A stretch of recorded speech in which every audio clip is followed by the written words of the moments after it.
Այսօր ճանապարհային ոստիկանության աշխատակից Նորիկ Սարգսյանը ասուլիսը սկսեց հետևյալ հայտարարությամբ, որ համահայկական խաղերը սկսելու կապակցությամբ օգոստոսի 13-ին ժամը 17:00-ից մայրաքաղաքի հետևյալ փողոցներում Ալեք Մանուկյան, Սայաթ Նովա, Վարդանանց, Չարեն, Նարդոս, Խորենացի, Երվանդ Քոչար, Տիգրան Մեծ, Խանջան խաչմերուկներից երթևեկությունը դադարեցվելու է։ Հանրապետական մարզադաշտ տանող բոլոր փողոցները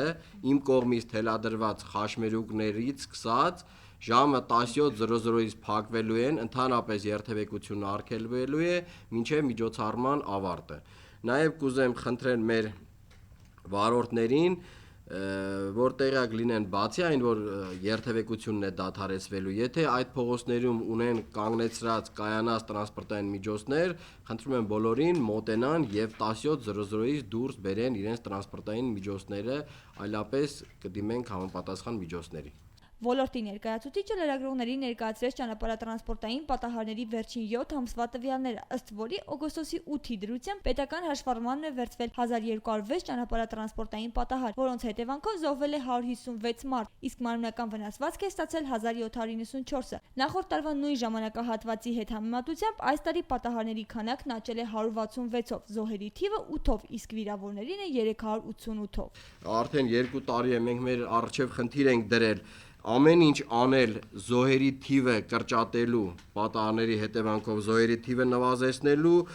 առումով եւ դա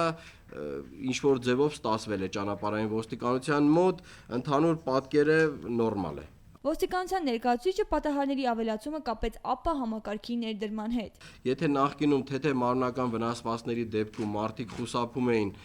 ոստիկանություն դիմելուց,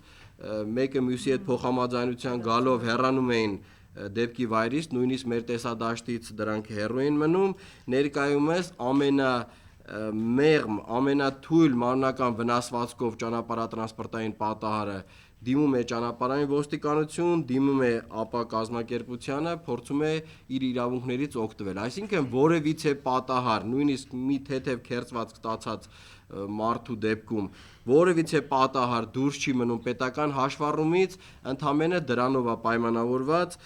ճանապարհատրանսպորտային պատահարների թեթև աճը։ Ոլորտի պատասխանատուն խոսեց նաև ճանապարհային երթևեկության կանոնների խախտման մասին, որտեղ նույնպես աճ է նկատվել։ Այս տարի գրանցվել է 417457 խախտում, նախորդ տարվա 412685-ի դիմաց։ Անի Բաղդասարյան, Արման Գրիգորյան, Սլաք AM։